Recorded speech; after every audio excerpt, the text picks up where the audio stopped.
Hey there, students. It's Mr. Carlson. Yeah, I'm still here. I know I thought maybe you'd get rid of me, but not yet. We're winding down. We'll finish up our grammar. I always have 3 more days of that. Then all we have left is to read a book, and it's my favorite book of all time. So, a couple things about my expectations for you to finish strong. If there's questions, comments, concerns, you need an extension to be proactive, to reach out to me, to know that, distance learning is hard, but we have the opportunity to finish in a way that is good. And I really encourage you to read this novel in all sincerity and to process it and to acknowledge the great themes that we'll learn in here. And so I just really encourage you to do that. And I'll kind of talk about a few things today to put us in a good spot.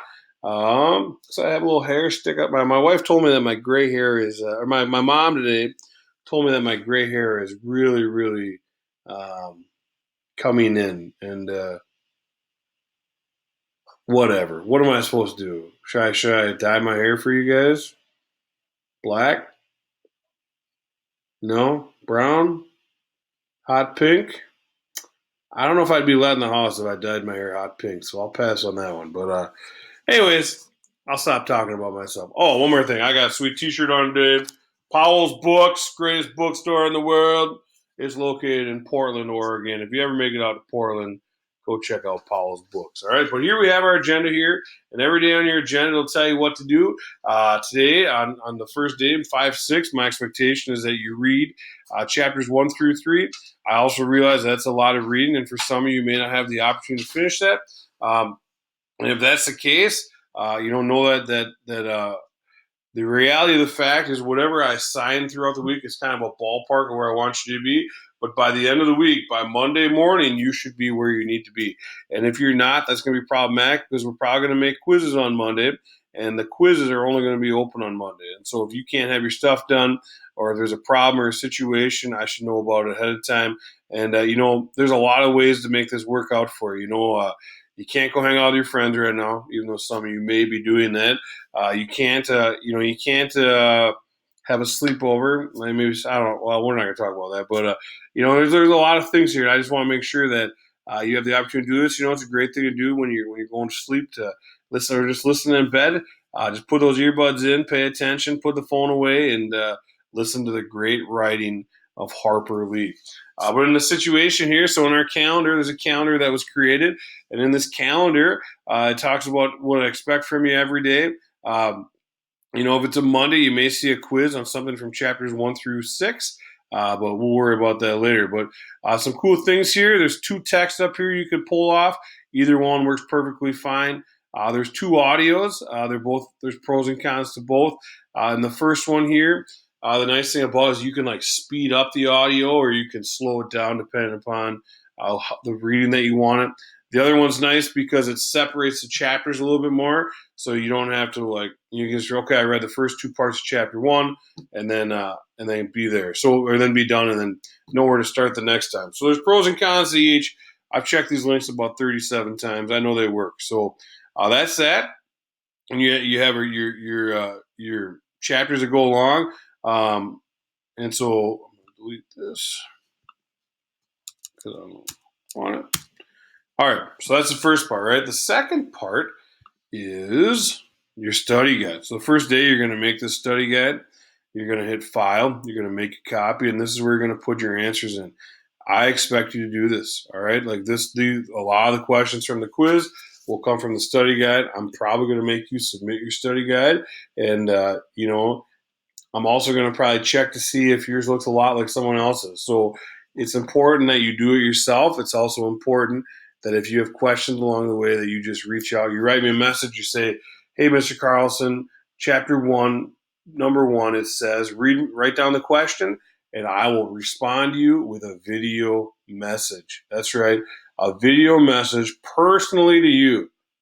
I mean, that's pretty awesome in case you're wondering. So if there's ever a question you don't know, you'll just write me the question. Hey, I'm in chapter 8, question number 3. I don't understand what it's asking. Here's the question. why did so and so do do this to so and so or whatever, and I'll write you a message back. All right, so that's that. All right, but this is nice. So file, make a copy. All right, make that copy just for you that no one else has. All right, feel free to share it with me, but you don't necessarily need to. So you're going to make that copy and then go from there as you go along. Like this first part, I just want to read this first part about to killing book. So why is this book important to read?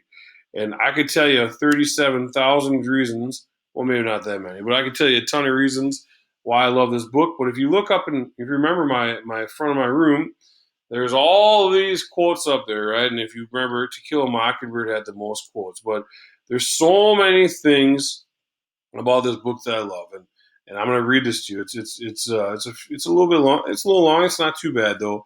It's a little blog that was made by a lady, and I think that her response here is pretty awesome. Her name is Megan.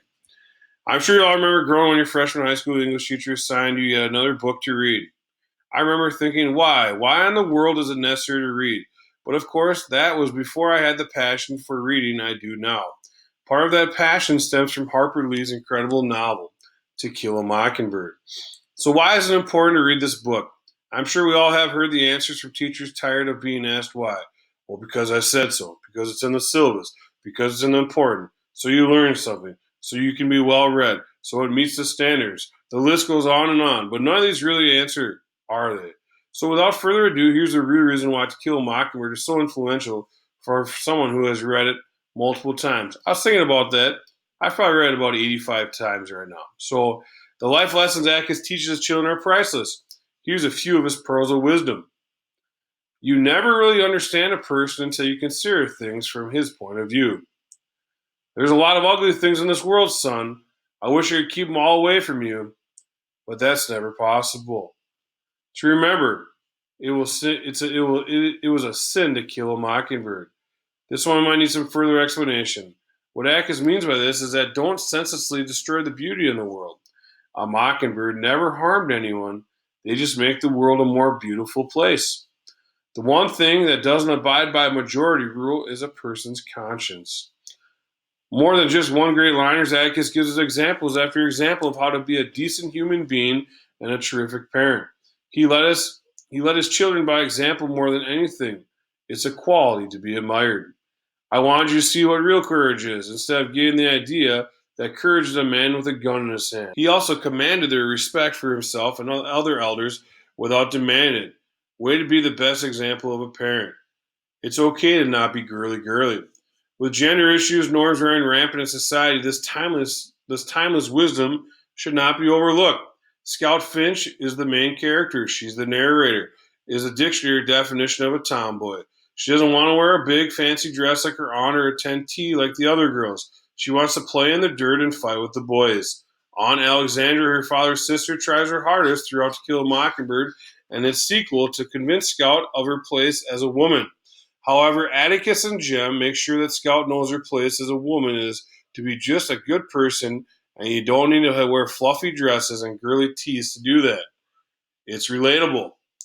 I know, being set back in the 1930s, it seems a little unlikely, but it's true. To Kill a Mockingbird is extremely relatable. The most obvious ways it's relatable is you watch Scout grow up, and when you're in high school, you too are growing up. The issues she deals with in school and in society are very real. They're raw, and they're relatable for all genders and ages. It's also written from the perspective of a child, making it understandable and more relatable. It teaches you about the past firsthand. That's right. To Kill a Mockingbird is based on Harper Lee's actual childhood. Not only are you getting a great story detailing some major racism and segregation issues, but you're also getting a first-hand account of it. You're reading about segregation and racism from a person who watched her dad fight for equal rights. It doesn't get much better than that, nor really realer than that. It teaches the proper way to handle your confrontation and that there are consequences for those that don't handle it properly.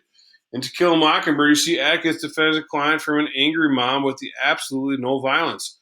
He diffuses them with power of his words and his ability to stand tall and strong while they insulted him. At the same time, you see Scout, Jem, and Dill make wrong decisions and have to deal with the consequences.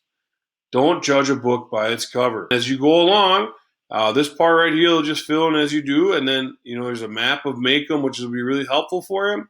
And then you just start. You can fill right in here. You make your own copy, fill these bad boys in, and you'll be in a great spot.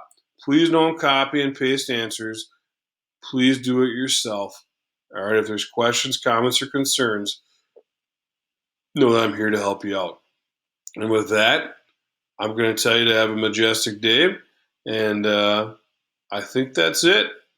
So I'll talk to you later. Bye.